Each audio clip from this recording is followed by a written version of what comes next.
Forget deemed assent. Forget the timeline prescribed for the president and state governors to sign or withhold bills. Basically, the Supreme Court of India put its hands up and said, "Our bad, we were wrong." But this is a good thing. Let me explain. India's top court on Thursday delivered its advisory opinion on a presidential reference made by the Honorable Draupadi Murmu. President Murmu's 14-point reference under Article 143 of India's Constitution raised a key issue arising from the court's April ruling. Can the judiciary set a fixed timeline for governors to act on bills passed by elected state assemblies? The short answer, no. A 5-judge bench led by Chief Justice of India B.R. Gawai concluded that the discharge of a governor's functions under Article 200 is not justiciable, meaning it's not subject to trial in a court of law.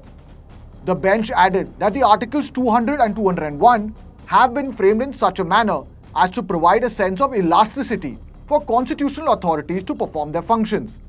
And these functions, both of the governors and assemblies, are interdependent. Therefore, the apex court reversed its earlier order, setting a 3-month deadline for governors to act on bills passed by state legislatures. As per the previous verdict, a failure to act within the stipulated time frame would be considered deemed assent. In the new advisory opinion, the bench concludes that it was erroneous of the court to impose such timelines, as it would hinder the elasticity of the lawmaking process. Most importantly, the judges decried the concept of deemed assent as antithetical to the spirit of the Constitution.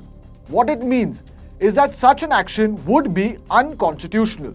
It would threaten the separation of powers between the executive and the judiciary, a key tenet of any democracy. So, what does this mean for states like Tamil Nadu and Kerala, the original petitioners? Interestingly, they are also calling it a win. The bench has left open the option to intervene in cases of glaring inaction that is prolonged, unexplained and indefinite.